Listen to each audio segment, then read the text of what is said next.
It's a very natural process to begin something, to be very excited, and then as you go down that process to realize, yeah, I actually don't like this, it's not giving me as much energy as I thought it would, it's taking energy away, and therefore I wanna give up and quit that thing. And she said, if you do that once or twice, like, hey, so be it, but if you're doing it every time, if you just love that initial rush, that excitement of something new, but the actual nitty-gritty reality of getting good at it, of doing what Michio Kaku calls having butt power, meaning you sit your butt in the seat and you do the work, if that's really your problem and nothing is interesting enough for you to sit there and do the work, you haven't developed grit yet. And so grit is the ability to persevere, to see things through, to go past the point at which it has stopped being fun and it becomes boring because you believe in your end goal enough, you're excited by what you're trying to accomplish so much that you're willing to fight through all of that difficulty. You're willing to fight through the boredom, you're willing to fight through the unease that arises when you step outside your comfort zone, you're doing things you're not good at and things that are boring. Those are the two things that I find kill most people. They just cannot handle the things that make them go, oh God, like I'm not very good at this and I'm feeling really badly about myself. And they forget that they can get good on a long enough timeline. And then two, inevitably, in any pursuit of greatness, in any endeavor where you're trying to gain mastery, you're gonna get bored because practice is repetition. It's doing something over and over and over and over to really train yourself to get to the point where you're truly exceptional. And there's just so much boredom inherent in that process. So building in the resilience to see all that stuff through is the key part of grit. There's deep neural networks for dummies, right? If you go in, there's a something for dummies in every room of my house, you know? It can go two ways, I know, but I'm just telling you, put the time. I mean, I've taken, you know, I can't even tell you how many hours now I spend every week, if not daily, working. Like I'll go into Amazon, AWS, and go through their machine learning tutorials. Don't think to yourself, I'm not technical enough, or I'm not gonna get this, or I don't get into this, or it's too much. Try it. Get as far as you can, because it's like doing a basic website and a little bit of HTML. Just having done that, you feel smarter and you feel a little bit more confident about this. You know, I don't want to be an alarmist, but I'm trying to scare the hell out of you because it's important. And when I say life doesn't happen to you, it happens for you, I really don't know if that's true. I'm just making a conscious choice to perceive challenges as something beneficial so that I can deal with them in the most productive way. You'll come up with your own style. That's part of the fun. You've lived a life dominated by doubt and fear. How do you step into bravery? Step. That's how you step into bravery. Step. Take the step. Step aggressively towards your fear. And that step towards your fear is the step into bravery. Because we're scared of what we don't know. And there is only one way to learn and to know, and that is to confront that fear. You have to step, you have to go. And this simple action, this simple attitude, it answers so many questions. So many questions. How do you get to the gym every day? You step. You go. How do you change your diet? You step. You go. How do you overcome fear of failure, or fear of success, or fear of fear itself? You step. And how do you face the fear of the unknown? You step. Don't wait anymore. Don't think anymore. Don't plan anymore. Don't contemplate anymore. Don't make any more excuses or justifications. Don't rationalize anything else. No, no, and no. Instead, be aggressive. Take action now. And what is the first action that you need to take? What's the first step you need to take? The first step you need to take is just that. Step. So when we came to America, we were poor and broke, the way I looked at it, because we would always run out of money before run out of month. We decided, do we do without electricity or gas? Because some months we couldn't afford to pay both. And, being broke is being without money. Being poor is being kind of scarcity-minded, poor-minded. And we just realized that money's for the rich. Money's for the Americans. It's for the people who were born here, who went to college. And that's how I grew up. And later, Jim Franco taught me that, hey, you know what? You can't be scarcity-minded. You have to live in abundance. You have to understand that people just want a solution to a problem, and they don't care about the color of your skin, about the level of your education. They want a solution to a problem. So he taught me, he had to break all these old patterns that I had, right? What were some of the patterns? Some of the patterns were that money's for the white folk and not for the foreigners. You actually thought? Yeah, I really, because that's how it was. Because every time we went and got more food stamps, it was all foreigners. There was no white people in line, at least not in the parts of Santa Ana that I was raised.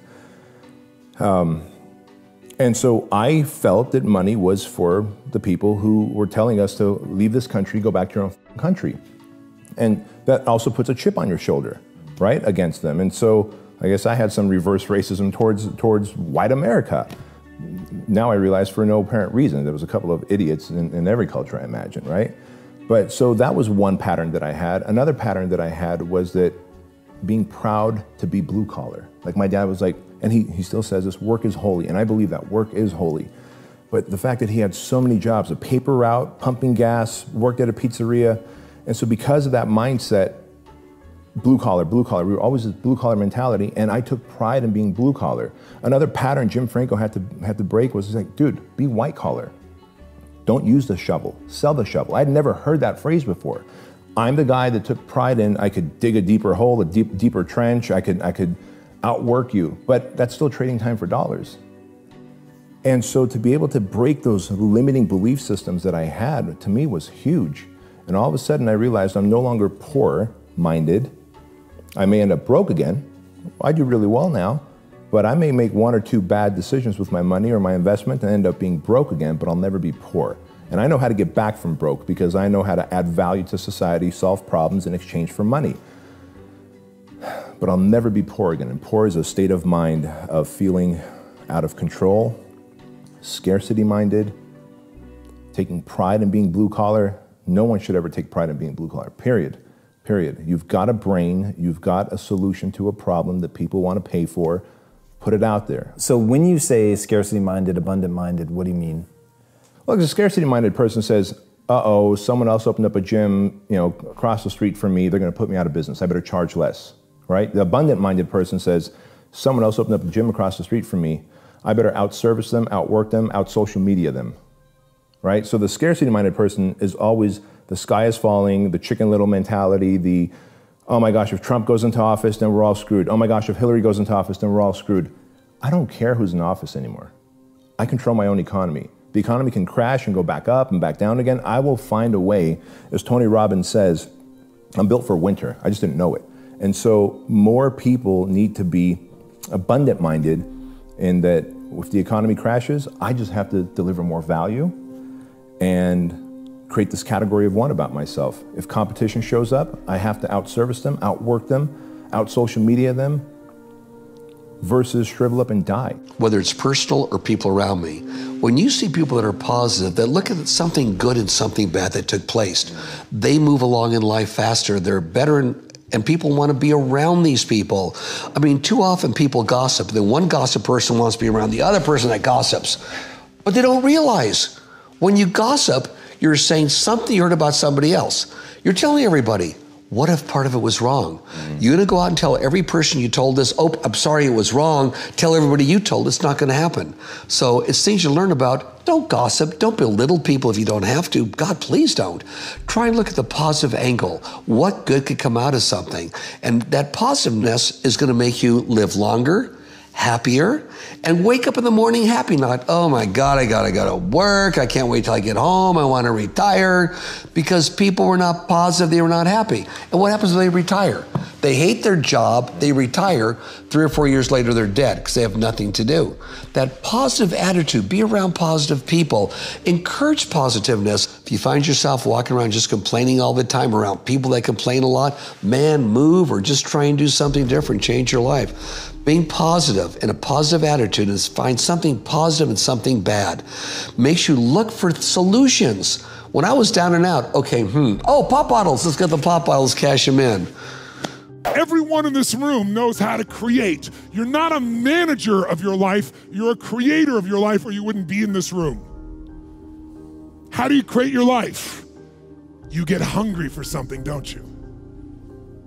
Who has done something in your life that once seemed difficult or impossible and now it's part of your life? Who's got something in your life in this area? Say I. How did you do it? You created it 3 ways. Number 1, you decided there's something you wanted so bad that you unleashed all your desire. You became obsessed with it. If it was a business or a car or a relationship or a transformation in your body, if there's something you once envisioned and now it's real, it's because you didn't just envision it, you brought so much emotion to it that now it's in your life. It was once a dream, it was once a goal, and now it's in your life. How many have something like that in your life now? Say I. You may take it for granted now, hopefully not, but it was once just a vision. It may have seemed impossible at one time. So how did you do it? You started with a concrete vision of what you wanted and you focused on it continuously, didn't you? Wherever focus goes, energy flows. You envisioned something, you got clear about it, and then you started thinking about all the reasons why you wanted it. You got excited about it. Said, this is what's next for me now. I want this. You may have dreamed about it, thought about it, talked about it.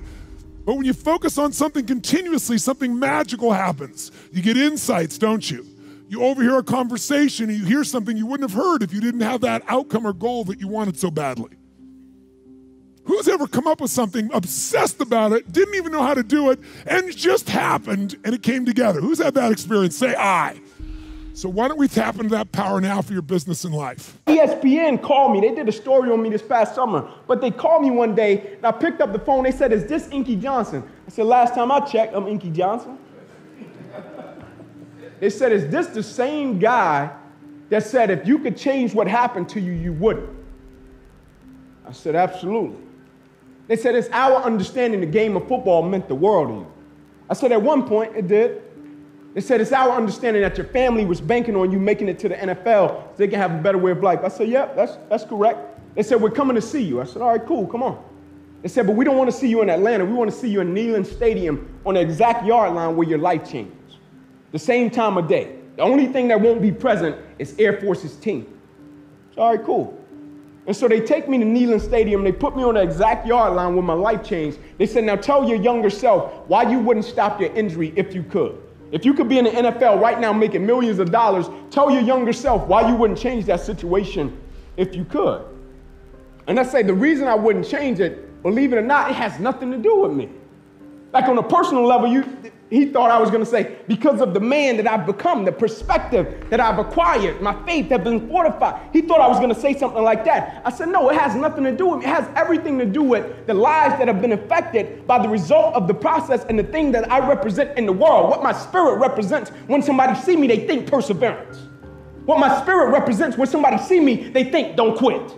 What my spirit represents when somebody see me, they think that's a quality individual right there. What my character represents in the world. And every single day we're putting something out like that represents something. When people see that, they think it's a thought that comes to the mind. When he said gold standard, he gave me that, I felt a certain type of way. When he gave me the gold standard, I felt a certain type, I felt different. Gold standard, I felt like that went with me. Because I think in what I do, the line of business I'm in, I'm the gold standard. Because I don't compromise. And every single day, I'm going to give you my very best. You can bet your bottom dollar. Every single day, I'm going to bring that gold standard to life. And I'm not just bringing it in one aspect of life. I'm bringing it in every single aspect of life. I'm not going to be one of these people in the world that's a public success, but they're a private failure. Meaning they give everything they got to one aspect of life, but the other areas, they lack off. No, I'm going to give every single thing I got to every aspect of my life because I represent something. When people see me, they think something. Whether that's character, never giving up, never surrendering. And the thing that we can never do is forget what we represent.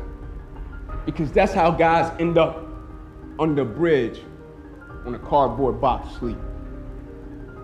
They forget what they represent when life hits them with adversity. My only charge for you, never forget what you represent. I came home one night from work spraying for cockroaches. And long story short, I turned on the Discovery Channel. I saw some guys going through Navy SEAL training.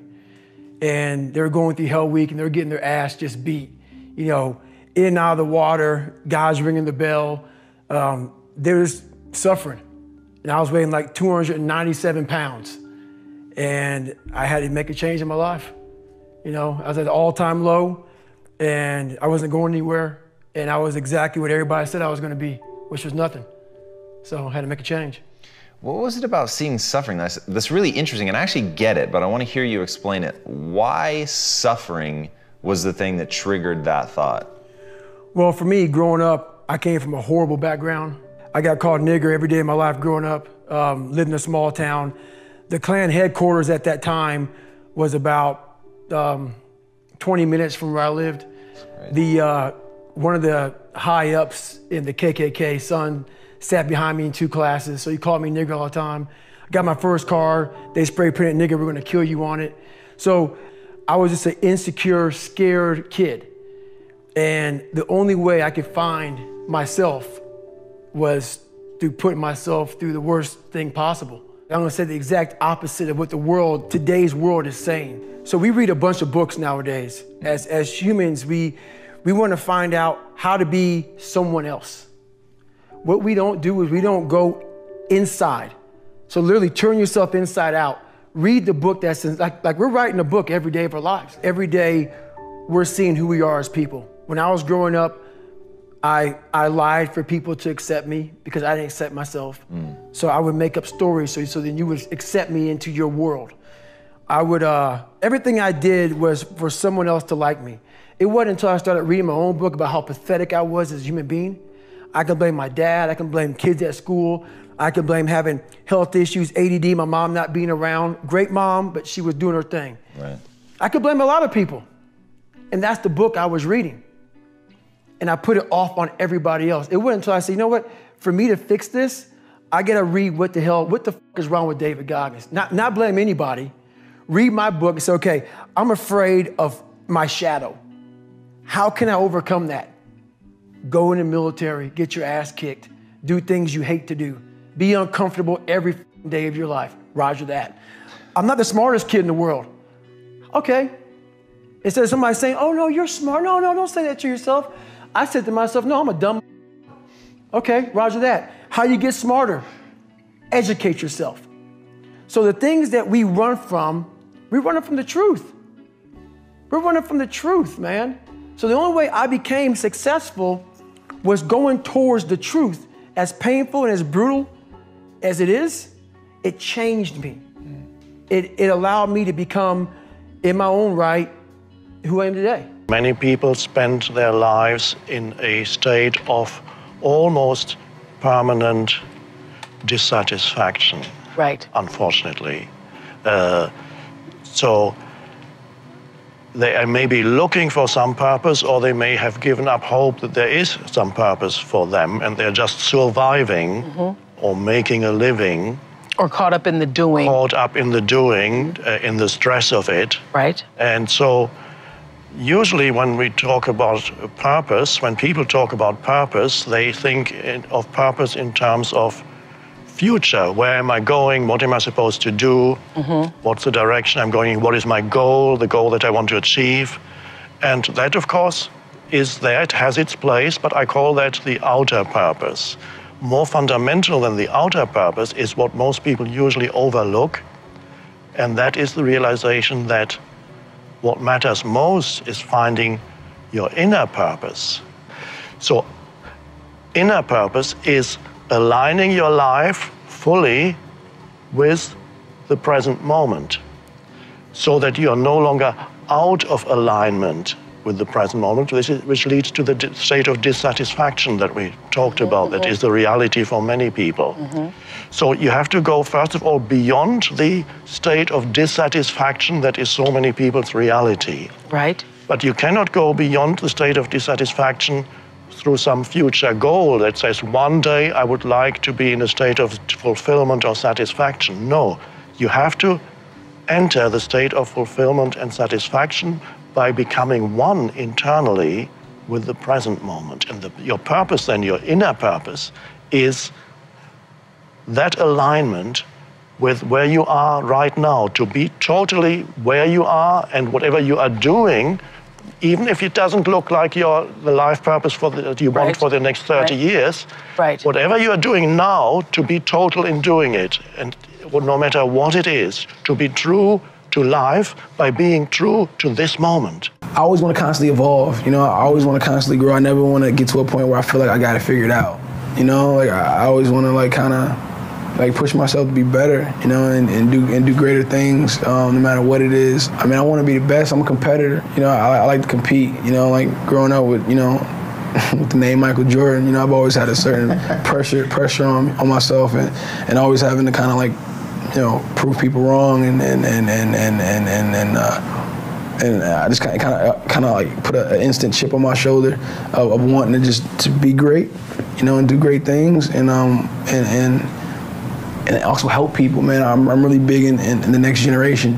I feel like that's the only way it's going to get better moving forward is if, you know, you got to lead this world in a better place than it was when you came in. You know, I'm born in '87, dash, question mark. I don't know when I'm gone, you know what I'm saying? But I want to work on my dash, you know what I'm saying? I want to work on that time that I'm here. And it's, if I can make it easier for the next round of filmmakers and the next round of actors coming up, you know, I'm content with going out on that. Take it as it comes. Again, like I said, you were asking me about the future. I'll let you know a little bit closer. You know what I mean?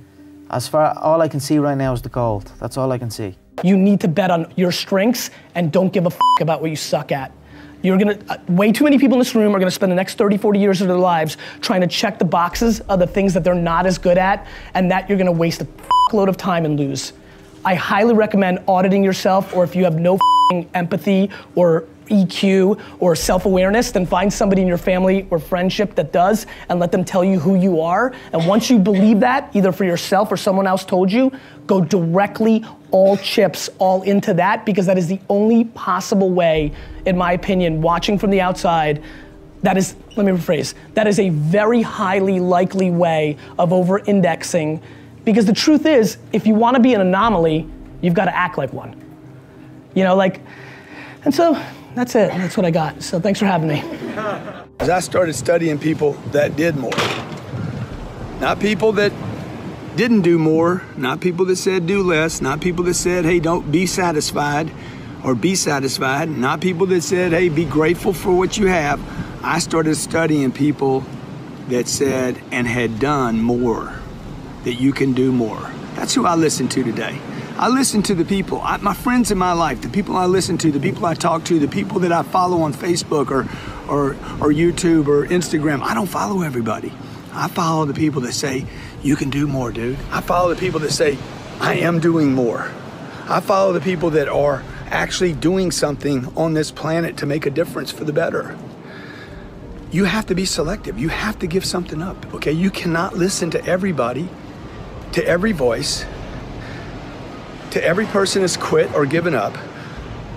You got to make a decision. If you have that little voice inside of you that says you can do more, you have to give attention to that voice, and you got to feed it with those that support that idea that you can do more. I focus on things that are AI driven, artificial intelligence driven, whether it's machine learning, deep learning neural networks, medical applications, but within AI is a buzzword that everybody's using right now. You know, and to that point, you know, we as old guys, we go back and it's like 1995, we talk about the internet. And I would say to people back in 1995, look, if you don't understand the internet, you're not gonna be able to do business. And now that's just blocking and tackling, it seems obvious. Back then it wasn't. right? I could even take you further back to my first company. You know, what we did, it was a company called Micro Solutions, and we did local area networks and wide area networks. And I used to walk into companies and say, you're gonna have to hook these PCs together at some point. That'll make you more productive, more effective, you know, give you a competitive advantage. And people were like, nah, I just carry this floppy from this PC to that PC. Yeah, okay. But today, we're at the same type of inflection point with artificial intelligence. You don't have to be an expert and be able to put together your own neural network. You know, you don't have to know what weights and biases are. But you have to have more than just a cursory understanding. Just like you have to know the difference between, you know, different types of websites, and you have to understand e-commerce if you're in e-commerce. You have to have a cursory understanding of how apps work. You're going to have at least, if not more, cursory understanding of artificial intelligence, because it will change everything we do. And if the internet was 10x in terms of change to business, artificial intelligence will be 100x or more. If you go to my house, right next to my bed, there's a book, Machine Learning for Dummies.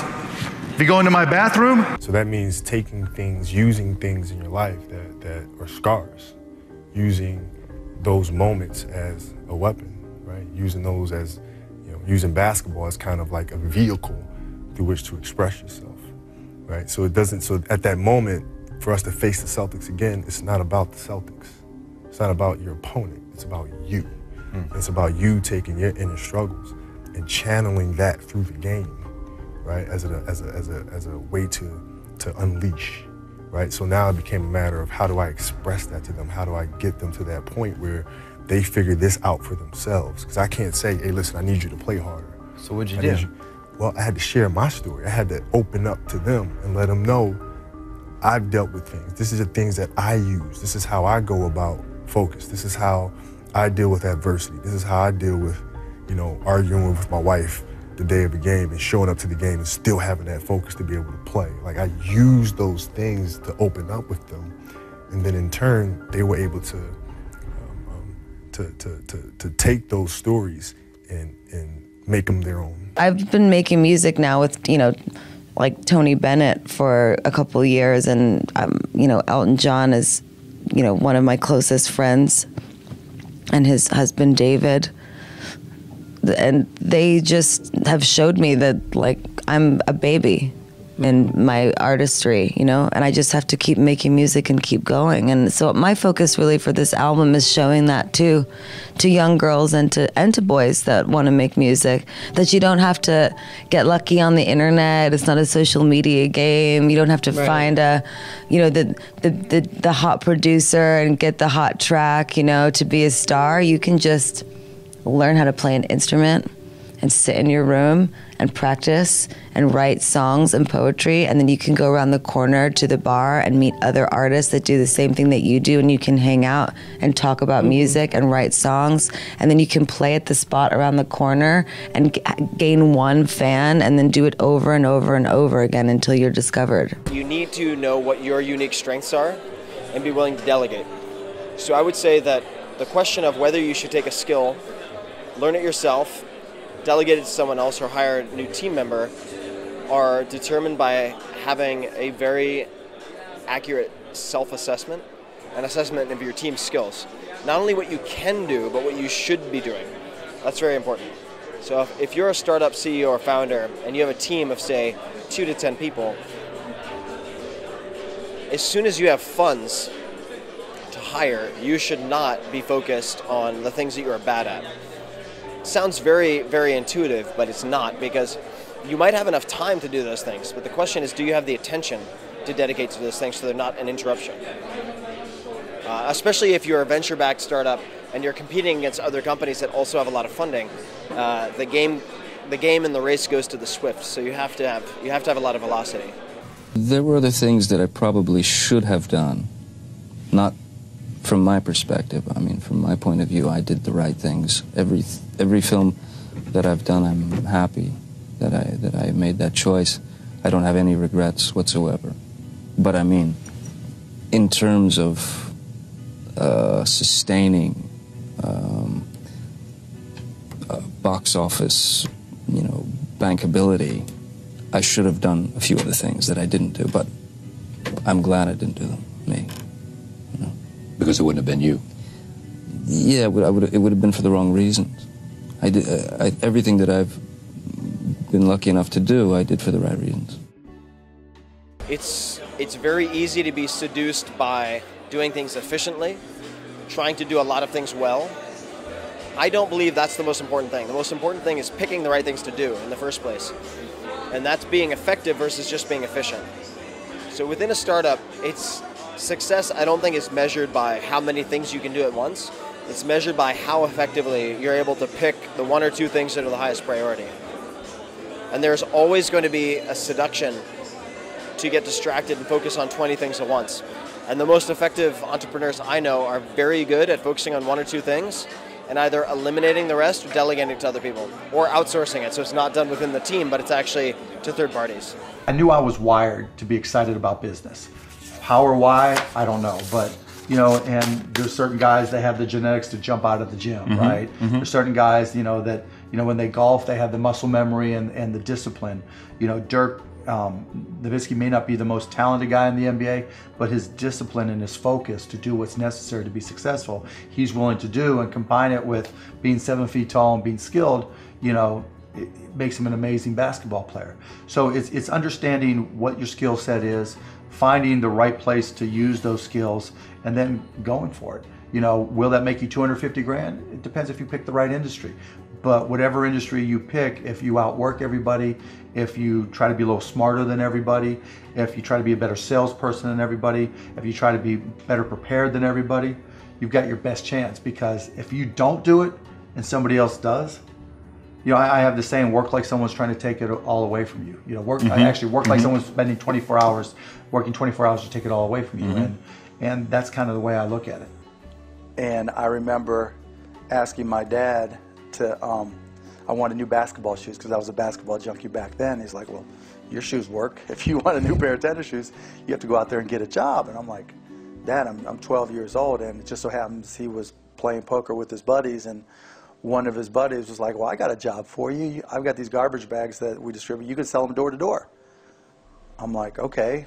And it was when I was selling them and realizing that I liked to sell and that I could sell, and that I recognized that selling was about providing a service and creating value for people, that I knew that I would, literally back then, I knew that I could always succeed. I mean, I remember I was 16, I think, when I started a stamp company and started going to stamp shows and trade shows and just working a little bit harder than other people and trading up from one stamp to the next. I remember one time I started with a quarter and bought a stamp and left with $50, thinking, hey, if I could do this, I could do anything. And it's not that everything worked. I failed a lot, but I never ever felt like I wouldn't be able to work hard enough to succeed. For many years, before I wrote The Power of Now and it became successful, I was basically a failure in the eyes of the world.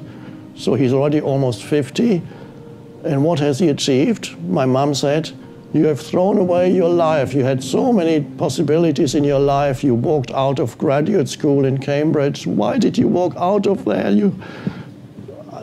My mom and many other people said, this person has failed in life. He has no job, he has no insurance policies, nothing, no pension plan, just almost nothing in the bank. Failure. And then a few years later, people bought The Power of Now and became a bestseller. Oh, a big success. Okay, if I had derived my identity at that time from what the world was telling me, or my mind would have told me if I had been listening to my mind, I would have been very unhappy. And I didn't, though. I was fine, because my identity wasn't derived from that anymore. And fortunately, even when in the eyes of the world I suddenly became a success, I don't want to derive my identity from that. It's a cheap substitute for who I really am. So I don't derive, but the satisfaction that comes is the satisfaction that the work that's happening, the teaching that's happening is transforming people's lives. That's very satisfying. I don't get any personal satisfaction though, because it's not, I don't feel it as this separate me produced it. First of all, you have to treat yourself like you matter, because if you don't, then you don't take care of yourself, and you become vengeful and cruel, and you take it out on people around you, and you're not a positive force. None of that's good. So you suffer more, and so does everyone around you. And there's a malevolence that enters into it. None of that's good. So that's what happens if you don't treat yourself like you matter. And then, well, what happens if you don't treat other people like they matter? Well, you lie to them, you cheat them, you steal, you enter into impulsive relationships with them. They can't trust you. That doesn't go anywhere. They don't like you. You end up alone at best, and maybe like incarcerated at worst. Like, that doesn't work. And so you watch the people around you who thrive, regardless of what they say. They act out the proposition that everyone matters. And then you have a functional society. And I think, okay, well, if when you act out the proposition that everyone matters, you have a functional society, maybe that's evidence that that proposition is true. It's like, I think it's true. Some entrepreneurs tend to miscalculate is everything. What I mean by that is optimism has a place, but I think even more so for the first-time entrepreneur, you need to be pragmatically pessimistic. What I mean by that is you need to define all of the worst-case scenarios in terms of financial loss, time loss, etc. Look at what you will learn if that happens and accept and come to terms with that before you ever start. If you don't do that and you go straight into battling the world, trying to conquer the world with rose-colored glasses on, the first time you hit a major hiccup, you're going to become really demoralized and you will quit. So optimism, all that rah, rah, rah, that's awesome. But you need to hope for the best and prepare for the worst before you ever get started. I talk to so many smart, fantastic, ambitious, idealistic, hard-working kids, and they're right out of college, they're in their entry-level jobs, and I'll ask them, how's it going? And they'll say, I think I'm gonna quit. And I'm like, why? They say to me, I'm not making an impact. I'm like, you know you've been here 8 months, right? They treat the sense of fulfillment or even love like it's a scavenger hunt, like it's something you look for. My millennial friends, they've gone through so many jobs. They're either getting fired, I mean, it was mutual, or they're quitting because they're not making an impact, or they're not finding the thing they're looking for, they're not feeling fulfilled, as if it's a scavenger hunt. Love, a job you find joy from, is not something you discover. It's not like, I found love. Here it is. I found a job I love. That's not how it works. Both of those things require hard work. You are in love because you work very hard every single day of your life to stay in love.